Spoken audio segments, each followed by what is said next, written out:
Hi, this is William Ramsey. Welcome to William Ramsey Investigates. On tonight's show, I have an excellent guest, someone who I've been in contact with for about a year, talking about these smiley face killing murders that are taking place around the country. And I ran into him just as I was doing my research. So he's really been a valuable resource for me as I'm working on the documentary and close to having it finished. But his name is Jim Smith, and he runs the Smiley Face Killers America and also Drowning Men. And we're happy to have him tonight. Jim, are you there? I'm there, William. Thank you. Awesome. Well, thank you very much for taking the time out. I know you have a very busy schedule.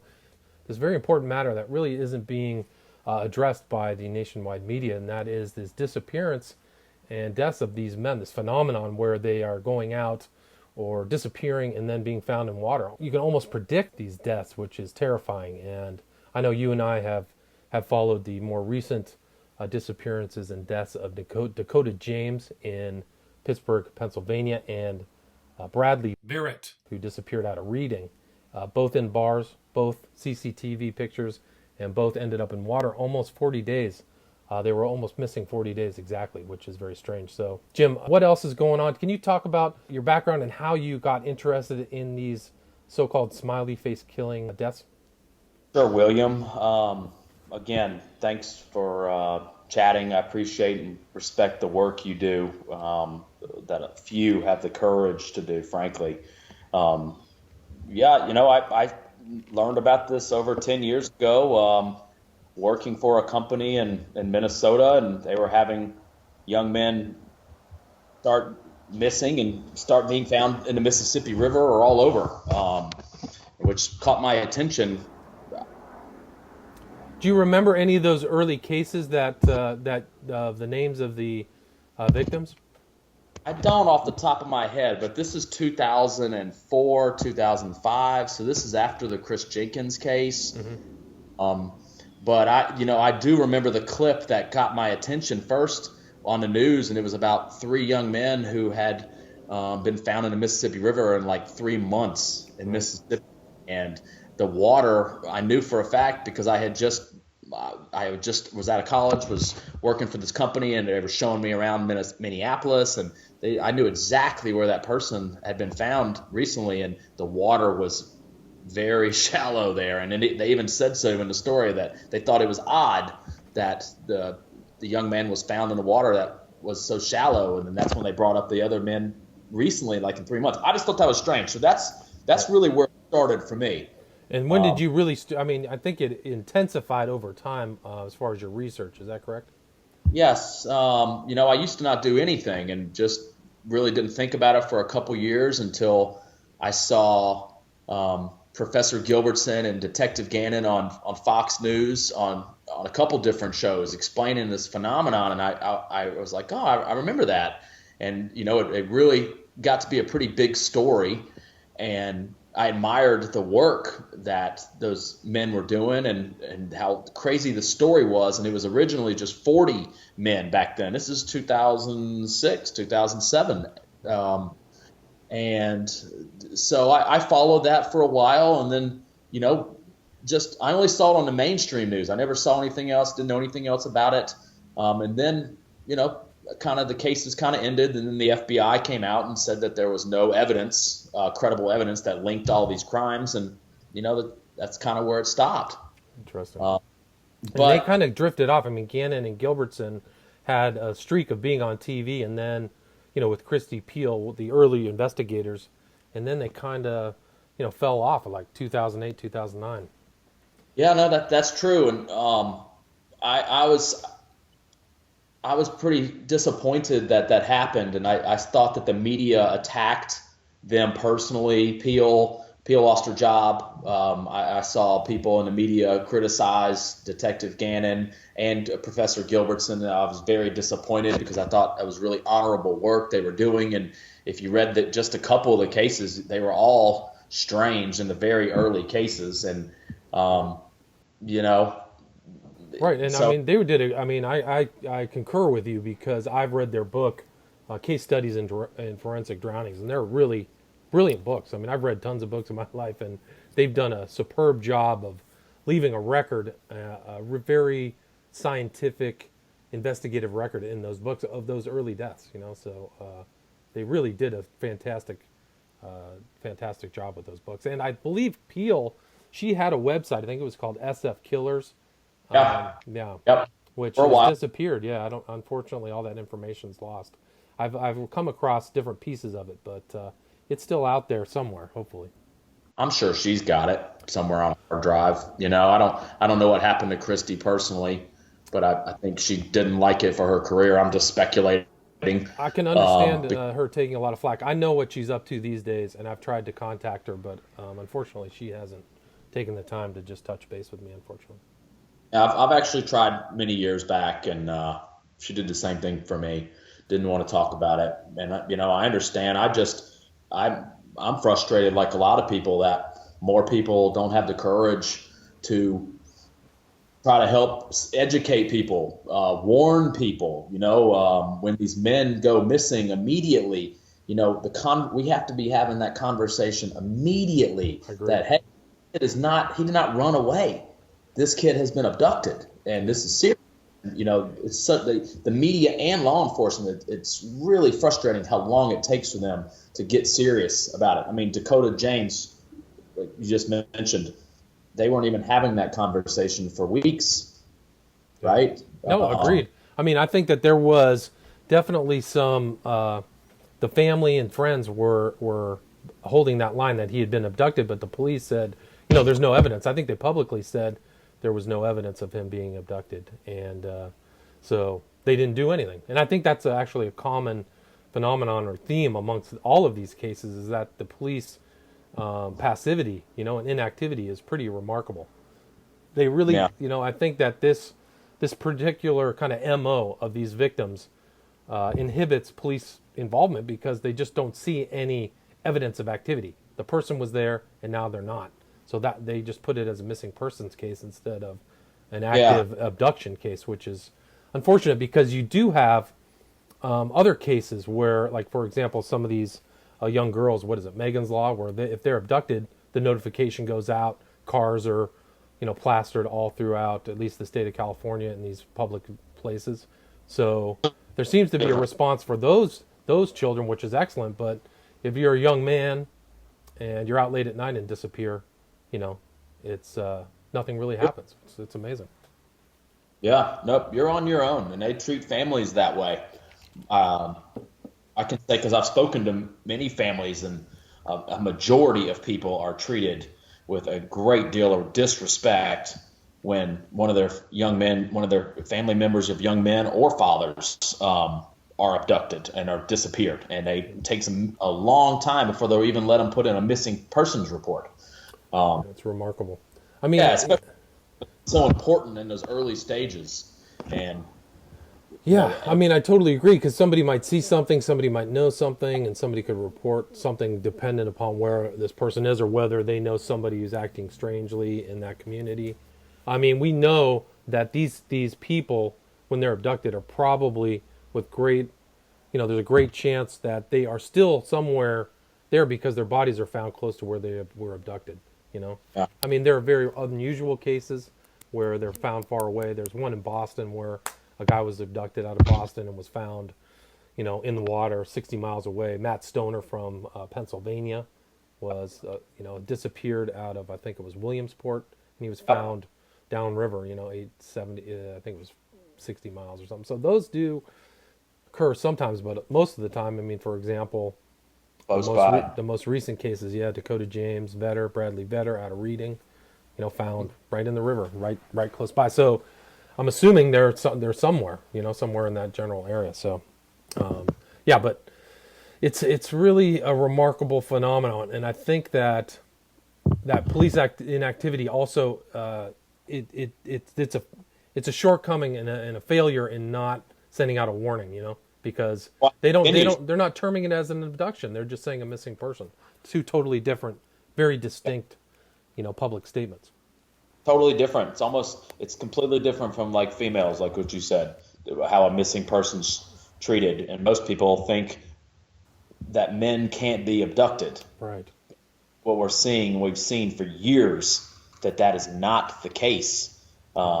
we need to be taking it seriously. And that's kind of where I was saying, get back to how I started doing this. That's kind of why I started doing this, because after Gilbertson and Gannon were attacked and this kind of fell from the wayside, I forgot about it. And I would see other stories occasionally in the news about young men across the country being found in water, and I think that's strange, but the light bulb went on, and it changed my life in a way. And it was the week before, it was the division championship in the NFL between the Green Bay Packers and the New York Giants, and it was the year the New York Giants won the Super Bowl, and the Green Bay Packers were defending champs, and they were playing the division championship game to go to the Super Bowl to repeat as Super Bowl champions. Well, the week before the game, Michael Philbin was disappeared and was found in the river the next day. And I was watching Sports Center at 9 o'clock in the morning at my house with my wife, and I very clearly remember Linda Cohn coming on and explaining about Michael Philbin's son, of offensive coordinator of the Super Bowl champion Packers, about how their son had been found drowned, right, and that he was out at night. And I thought that was strange. And Linda Cohn went on to explain that I wish I had a video of this on Sports Center. And she explained that many witnesses could hear Michael screaming for help, but no one could find him until they found him hours later dead in the river. And when that happened, I haven't been the same since. I started Googling. I went to Footprints on the River's Edge. I started reading about all the young men in Wisconsin, and it was over 20 easily that you could Google that came up. Right. So, and some very notable cases. And he died, it was January 2012, was Michael Philbin.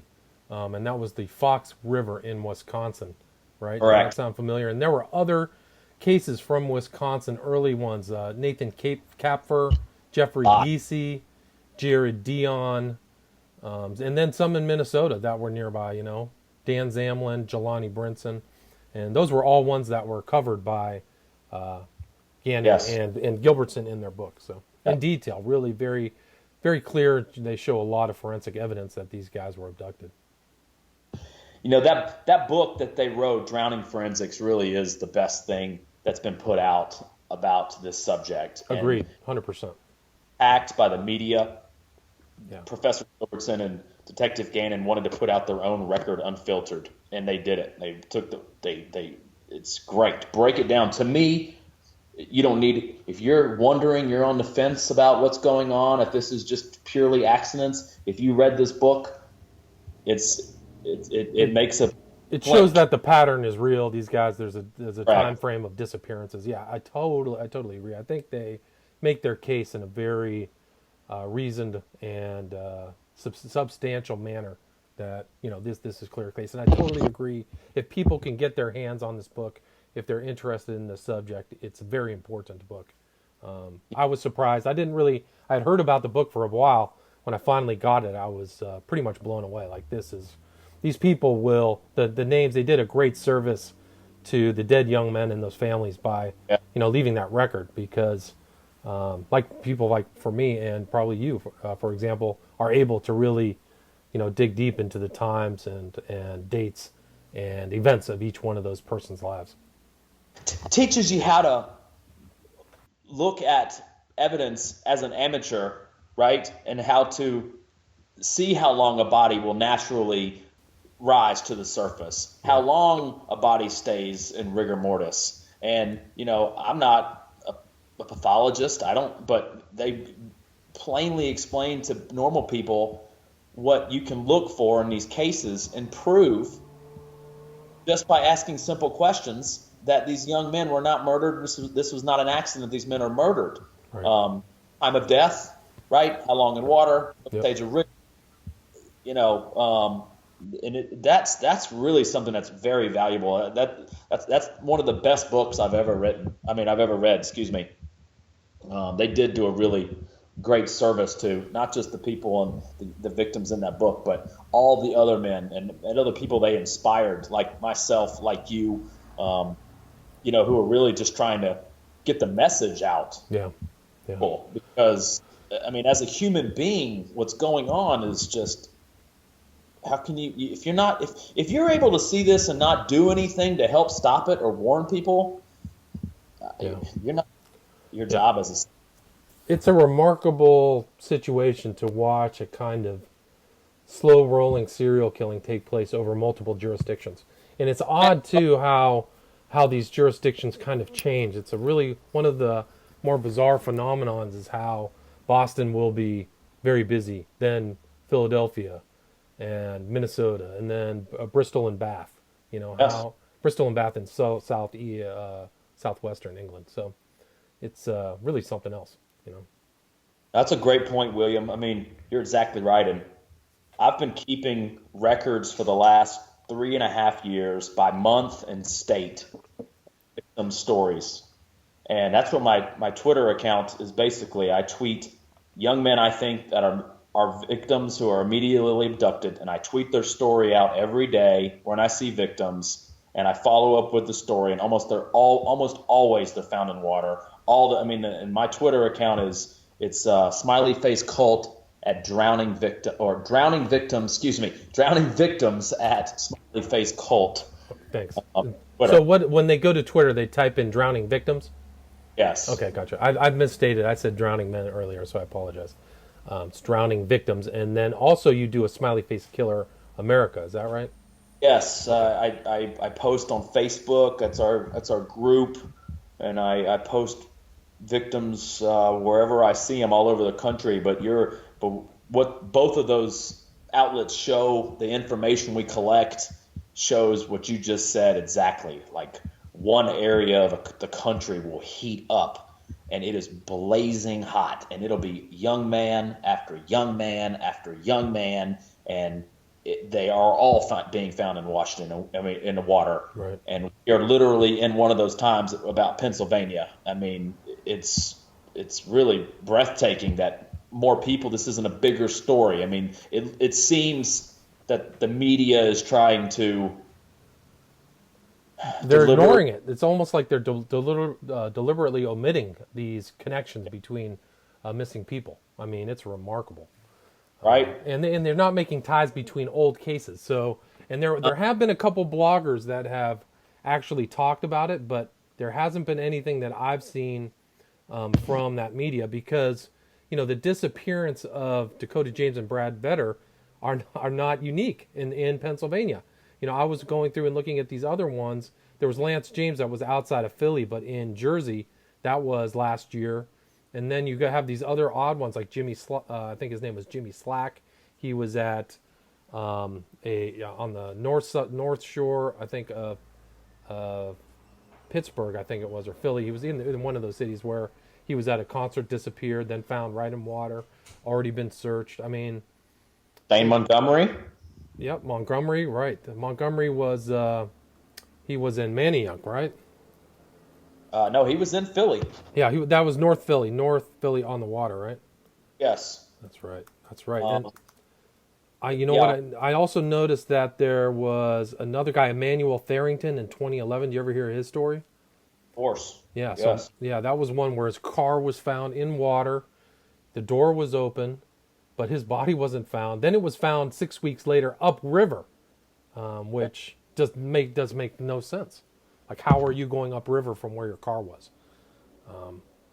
Unless there's some kind of great tidal pull there, which I don't know. That's common, though, what you just said about victims being found upriver. I mean, it's almost like the killers are daring the media to ask those questions. And that happened in England, outside of London, with Ben Savage, who disappeared on a pier. Nobody knows where he went, but then he was found upriver. Like, it didn't make sense. Why aren't you floating? And of course, disappeared. Nobody knows how. Did he jump in the water, or did somebody abduct him out there? They don't know. Yeah, So I think that's pretty obvious, yeah. don't you? Well, That Shane Montgomery's a perfect example. Shane Montgomery disappears out of this part of Philadelphia, northwest Philadelphia, out of a bar. He walked to a parking lot, which is a real danger zone, actually, in a lot of these cases, wherever there are cars. Disappears, and the level of the water there, the average water level was 4 feet deep, and so there's a massive search and massive search, and then he's found in 4 feet of water, I think it was like 6 weeks later, like total 2 months later or something. If I remember, I can't remember the exact date. But this is a guy, and he fit the same profile, and it's remarkable that nobody said, "Whoa, whoa, whoa, we checked this already. We've already checked this area," and now he shows up. It's very strange the kind of that people aren't just sounding the alarm bells that, hey guys, Ah, this is a problem. it's part political correctness, Yeah, though, I I think like so. to say, because how dare you even say that young men are being abducted and drowned? How dare you? That's crazy. That's a conspiracy theory. Very right. But any rational person, when they see enough and they read enough cases, Yeah, but there's not enough places for people to see enough of these cases. That's why I run my group on Facebook. That's why I do right. what I do. People can go and see this and put Yeah. it to. No, you make an excellent point. I mean, I think that that's very important. There's been other writers who've been covered these cases, but I think, some names I won't reply, I won't state on a radio show, but I think that, you know, it has, yeah, I think that it hasn't publicized as like, hey, these people are abducted and these people are murdered. You know what I mean? Some people have looked at it differently. So, yeah, it's incredible. It's just incredible. Like, I really probably didn't hit the ground running till till Joey LaBute, Columbus, Ohio. And once I really started keeping an eye on these cases, it's incredible. And I've written on my Facebook page, and you've seen that, is that I've done videos on like 7 or 8 people who I made the video about their disappearance, and then they show up dead in water, all over. So it was also Vetter, Dakota James, Lance James, Lewis Ball, and Deacon Wilkins out of Bristol. Henry Burke was I talked about was oh no that Henry Burke was Bath, and then Ben Savage was outside of London. So Yeah, it's incredible.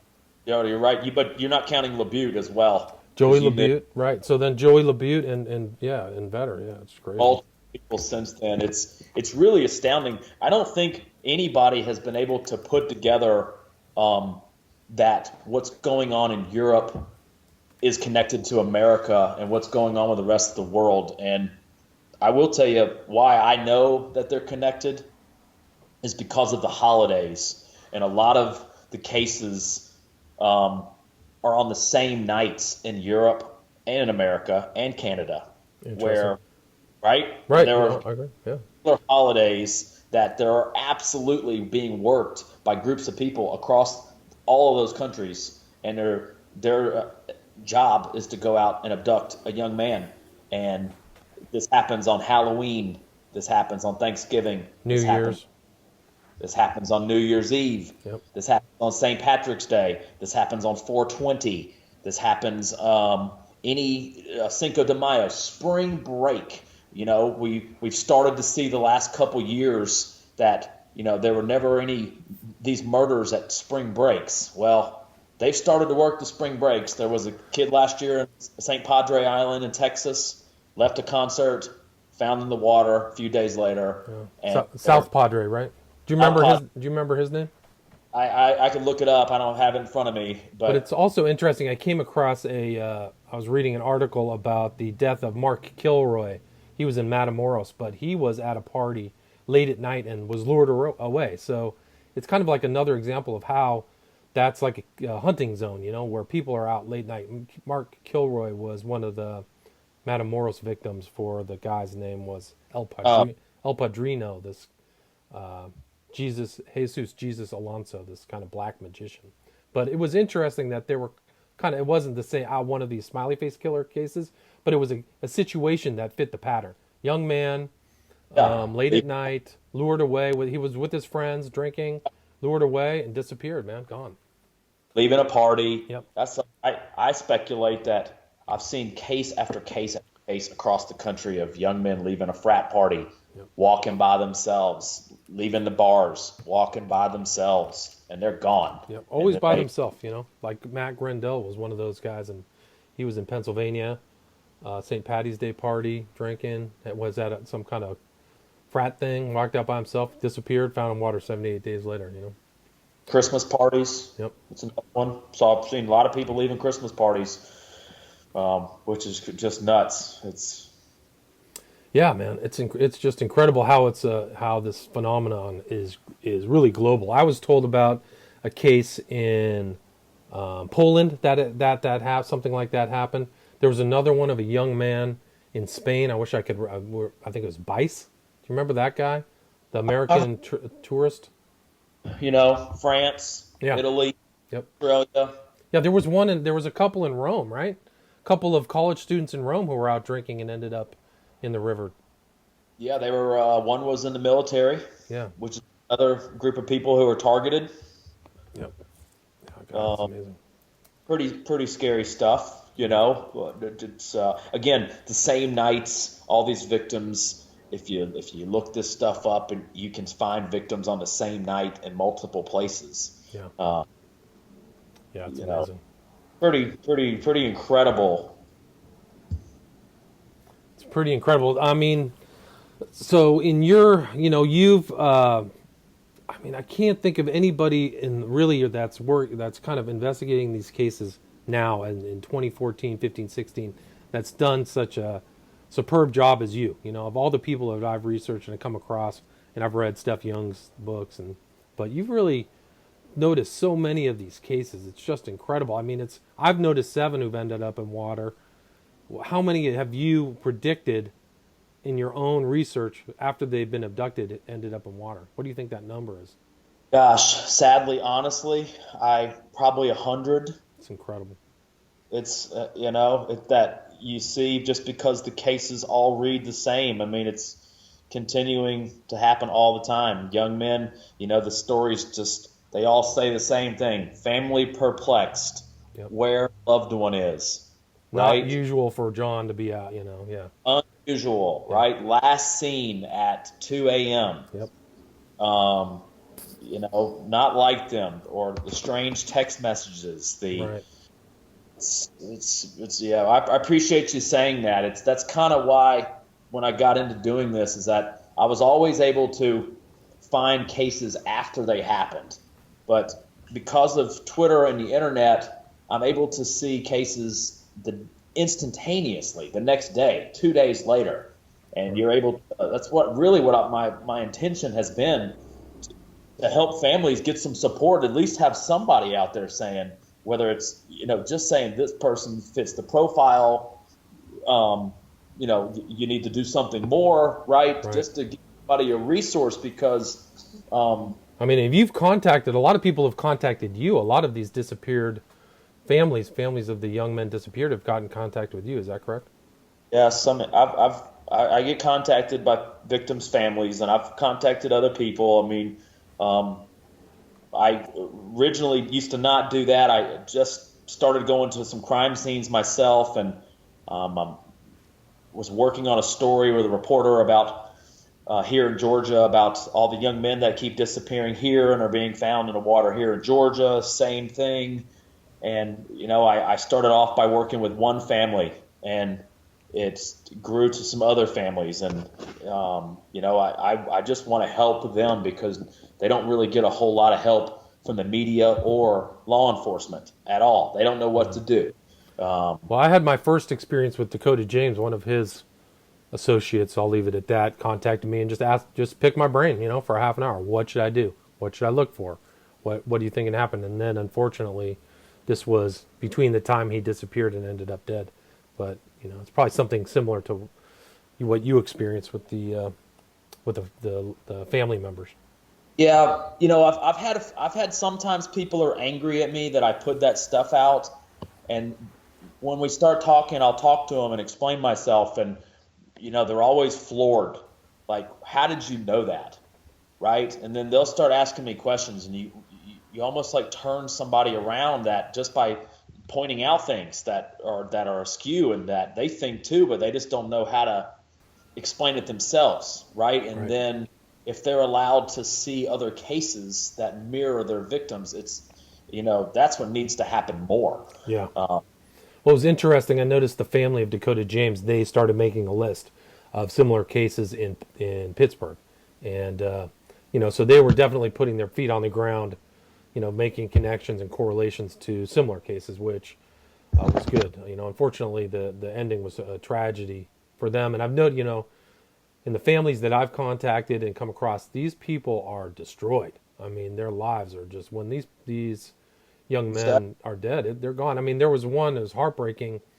One was interesting in my research into these cases is how many people set up Facebook pages, and they just left them up, you know. So it's very easy for me to go back and follow the timeline of disappearance, the investigation, the family searches, and so many of them just really, there's somebody out there just looking, and the mothers particularly, you know, when their son disappears, they just every day they're out looking around wherever they can go. So I saw those on Facebook, but one was of a young man whose name I won't mention, but people are still posting on his Facebook page 7 years after he disappeared, you know, talking to him, saying they miss him. You know, it just breaks your heart. Yeah, lives are being ruined. Yeah. Lives are being ruined, and we're not doing enough to stop this. I mean, it's so tragic that a majority of these victims are young men in the prime of their lives. Yeah, they're always super healthy. Almost none of them have health-related problems or anything, you know. They're all good shape. Yeah, it's incredible. I mean, I think I think the word just has to get out. Everybody just has to do, and hope this. I think this interview will help that people will be able to listen to it and warn their family members that the men just really aren't safe. And that was kind of the assumption. Women know they're not safe at bars. They know that they could get drugged. They know they stick together, but men don't have that fear that they should, because these killings are an indication that you're not safe at night at those bars. You just really aren't. You could end up in the worst, you know, it could end up ending your life if you're not careful. So men need to stay together, and groups need to stay together. And that's also another interesting aspect, and you know this too, about some of these cases, is that these people will be out alone and meet up with a different group of people and then never be seen again. So Ever. Van Zant, for example, Hermosa Beach. I go down to Hermosa all the time. This is my kind of neighborhood. And there are tons of different groups of people. And this guy Van Zant is out with friends and family partying, wanders over to a liquor store. The last time he's seen is in a parking lot with a group of people that he didn't know and nobody knew. And then it's gone. Yeah. Yeah, definitely. I think a lot of victims, from what I've seen, that's a great point. That I think that they trust the people they're with. They obviously they trusted the wrong people they don't normally hang out with. Yeah. I mean, cases in Pennsylvania where these men are leaving and they're just walking away. You know, they've been on their phone. Who are they talking to? Right? I mean, Joey LaBute was on his phone on some mail app, and I've had actually people send me stuff about how easy it is to spoof personalities or people on Grindr or some of these other ones. You know, you don't have to be that person. The verification isn't good. So, you know, and that was Dakota James as well on the phone. And actually, I think Brad Barrett was on the phone. I think you can see him on the phone in the bar when you look at the CCTV. So those are all recent cases. Can you think of other people who met up with different groups? And, any. Yeah, I can't think of. I mean, I remember there was the Van Zant. It was, and he's never been found. He was disappeared. So he was one that, unfortunately, his family hasn't had closure. But he fit the same profile, you know, of a lot of these other ones. Veteran. You know. Yeah, right. Yeah, that seems to be a common. A lot of military people. Yeah. A lot of military. There's been, I think, off the top of my head, just this year has been 5. That's right. Yeah, I think you sent one out. There was one in San Antonio or Houston, right? An African American guy. Lance James. There was Lance James. Good point. Yeah, he's an ex-military. In San Antonio. San Antonio. That was the guy. What was his? I can't remember his name. He was another one. Yeah. So Texas isn't out of it. I mean, happens in California. California, we've had 2 cases or 3 cases this year, or 2. One was Robertson that was Pyramid Lake, and then Halbig or Hartwig, I think it was, in Lake Arrowhead or near Lake Arrowhead. So those were all these cases too. I was going to say, just all these cases we're talking about. If people want to look them up, they're all posted on Smiley Face Killers America on Facebook or on my Twitter page. So cool. If you were interested and you want to learn all that stuff, I think that's a great point, though, is that San Francisco has the California Five. That's Right. something that's pretty popular. I absolutely believe that they're involved in this because California has cases on Southern Cal and Northern Cal, and Right. um, There that was there are one Asian kid or Asian young man who was in like Newport or something like that, Huntington Beach, at a bar, disappeared, found in a ton, canal. Yeah, ton. yeah. He was another promising kind of young guy, college age. It Yep. almost seems, what's interesting too. A lot of these cases, what there isn't. There's not like an emo kid or somebody who dyed his hair black or somebody's overweight. It's almost Overweight, sure, right? People always weigh under 200 pounds. yeah. I've only two cases that I speculate are involved, and they were 250, but they were athletes. But It's Kara George or whatever. He was. Coach George, I think he was a victim. He was a wrestler on the Ohio State football team. He was found shot to death in a Dumpster, right? next to the river, and the FBI was watching the river, and Kara George disappeared on a night that they have a tradition where the whole school up there at Ohio State goes and jumps in a lake. And he disappeared that night, and Costa Kara George was a wrestler, like many other victims, but they didn't. I think he was one of the few victims who fought back. They said it was suicide, but he had multiple gunshots. Right. But he's the big victim I've ever seen. I think him and Cole Finnerty. Finnerty, right? Yeah, those are both outliers. Those are both on the end of the bell curve, no doubt. Yeah, Finnerty athlete, was another one. Yeah, But yeah, usually under 200 pounds. People who are smaller, people speculate that that's because they're easier to carry. right. Makes sense. Makes sense. It's easier to handle too. You're not going to get some 220-pound linebacker or 240-pound person. Difficult to handle. I mean, Finnerty was in a kind of a nexus zone too up there in Minnesota as well. That was where one of the early cases, Geib, was found, kind of maybe 50 miles south of where Finnerty was. There was a lot going on around there, a lot Ann Arbor, and Geib was the one where after he was buried, somebody came and put a smiley face on his gravestone. Yeah, I remember that story. Yeah. Yeah, not every state. I tell you, it's interesting. If you look at the information that I've collected, there are states that just there aren't victims. There are a couple, maybe. Maybe like what? Like there's nobody in Nevada. There's nobody in Sometimes there's Idaho, Arizona. Nope. Maybe there's one or two in Arizona. Maybe nobody in New Mexico, right? there's been a couple people in New Mexico. Yeah, but not your traditional smiley face. In New Mexico, they've had people who were hiking found in the same place where they have like fallen, vanished. Like that happened. Over 5 victims in the same spot in New Mexico. Interesting. Yeah, Yeah, I'm not familiar with that. West Virginia is like one of the few places there might have been maybe one victim. You don't see much. You don't see much in Kansas. Interesting. But the rest, I mean, the busiest states, I'll just say the worst cases in the last few years are for sure Minneapolis, Wisconsin, New York, Chicago, Atlanta, Boston, Right. San Boston. Francisco, Southern Cal, Texas, Gulfport, Mississippi.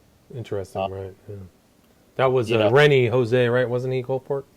Rennie Jose was in Panama City, Panama which City. is I've grown up going down there, and Rennie Joseph was on spring break from the University of Texas, and he vanished, and he's still not been found. And there was a kid a month later, 7 miles down the same road, named Cameron Smith, who ended up in a pond.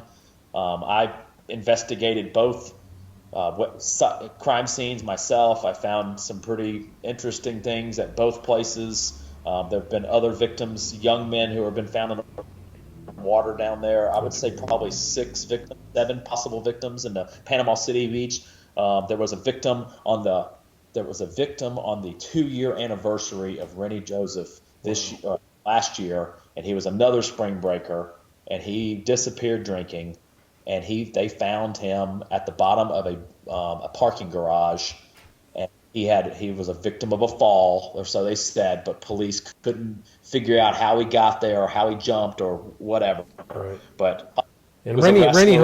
Jose, yeah, Rennie Jose was drinking with friends and got separated, right? He was on the beach On the with beach. friends Yeah. in Panama City, and he vanished. And all they found were his clothes, half of his clothes, buried in the sand. And the police said that he possibly took LSD and that he had gone into the ocean. Hmm. Well, I investigated the scene myself. I went there, and let me tell you that there's no possible way that he went into the ocean and didn't come out, because that area he'd have been found. Gotcha. Uh, Two, they were on the other side of the road. There's a big pond, a huge pond there with. I think that's where he is. Gotcha. And what's the strangest thing about all of that is that I've gone there, right there where he went missing. There is an underground tunnel, a drainage tunnel under the beach that goes to the other side of the street where that pond is, Hmm. and you can walk in it. And it's the only place I've ever seen like that in Panama City. And um, what's crazy is that the kid, the month later, Cameron Smith, was found in the pond after missing 5 days. They blamed LSD on him too. Oh, interesting. So LSD was the thing. Wow. Rennie Jose looked They pretty don't straight know. laced. Yeah. I mean, his family, that's another family who Yeah.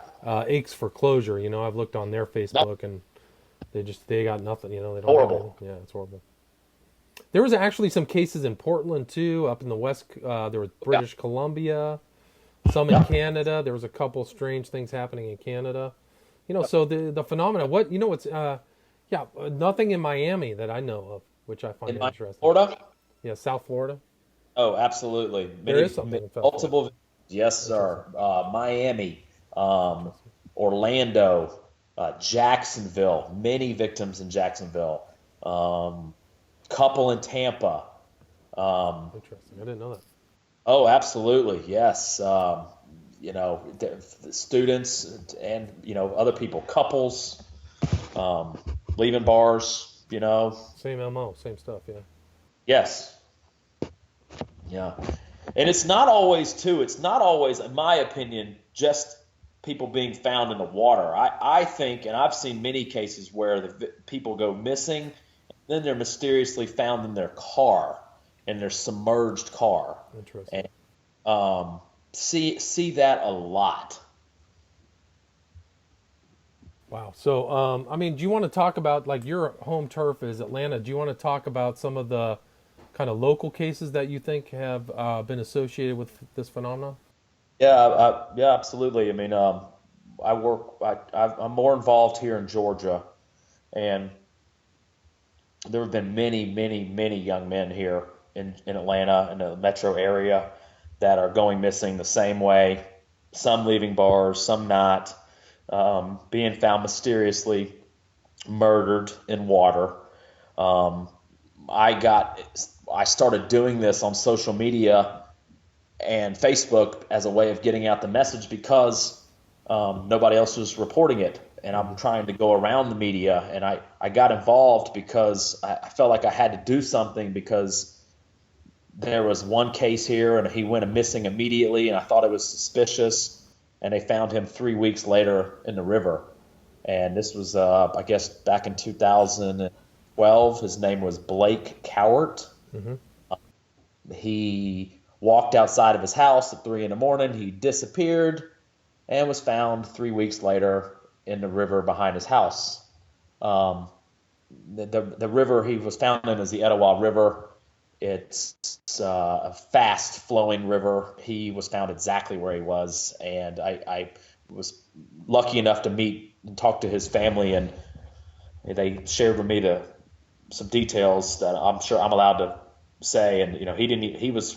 They said he was an accidental drowning, and they blamed it on drugs. And he didn't have any drugs in his body, in his screen, and he had very little water in his lungs. So that was the first case, and it kept going. Where Right. there That was was 2013, May 7th, 2013. So Yes. fairly recent. Okay. It's been, and so after him, there were, it just continued. Then another young man went missing, and then another, and there's been other, young men missing in Georgia that keep finding. But I would know that just by I'm from here. Right. I've never seen young men go missing or being found in the water.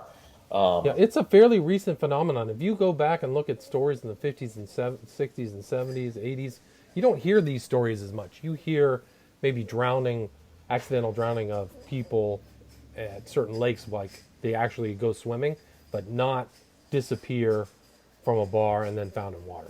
This seems to be a more recent phenomenon within the last, quarter century. And all these people, that's why it's so asinine that these excuses that are used, that, well, he was drunk and he accidentally fell in the water, but he was so incoherent that he couldn't get out. I mean, I could buy that for one story. You might be able to sell me that on one story, but when it's victim after victim after victim, I mean, how many does it take before people start investigating it? It's almost like, I don't want to disrespect law enforcement, because their jobs are very difficult and they do us a great service, but not asking questions and not speaking out and doing the work that needs to be done, they're not helping anybody.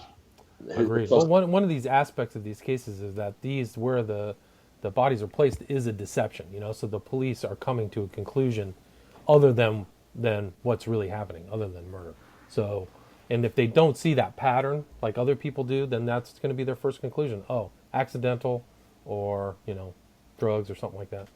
So I think that's the intention of this, certain MO of these perpetrators, is that they want to deceive the police Yeah, no, for sure. I mean, it's or the just authorities. Yeah.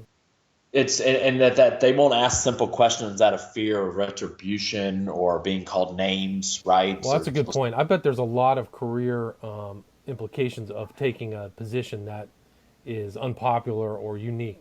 It's probably Yeah. much easier to write on a forensic, autopsy that it was accidental than actually say, this is unknown. They've actually gone back in some of these cases and called things different. I know that for example, the Chris Jenkins case, they initially called it accidental or misadventure, and then went back after another autopsy and said murder. So they actually had enough guts. Well, there was actually force by the family. By pressure and from Pressure the by the media, family. Yeah. correct? Not because they were doing the right thing. Yeah. Well, you No, can hear that Jan Jenkins interview with Ed Opperman. I talked to Jan too, so that's on the incredible. Opperman report. You can also hear my interview with Elise Soper.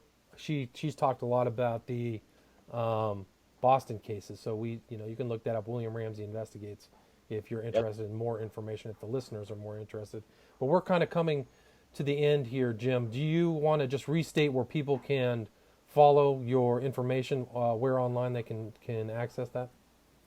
William, thanks again for sure. You can follow me and you can make up your own mind by the information that I put out publicly, either on drowning victims at Smiley Face Cult on Twitter, or Smiley Face Killers America on Facebook. Um, I only post victims who meet the profile. You make your mind up for yourself. That's what I want everybody to do. And to please talk to people, tell people, warn people. Tell them to go read it for themselves. If you have kids who are between the ages of 16 to in college, maybe in their early 30s, tell them, warn people, because this keeps happening because people are not able to hear what's actually happening from the media. Right. Excellent point. They're just not aware. That's excellent advice, Jim. So I think that's a great way to end. So Jim Smith of Smiley Face Killers America, or Drowning Victims. So please go check out his stuff. He's really doing an excellent job. So thank you again, Jim, for being on the show. William,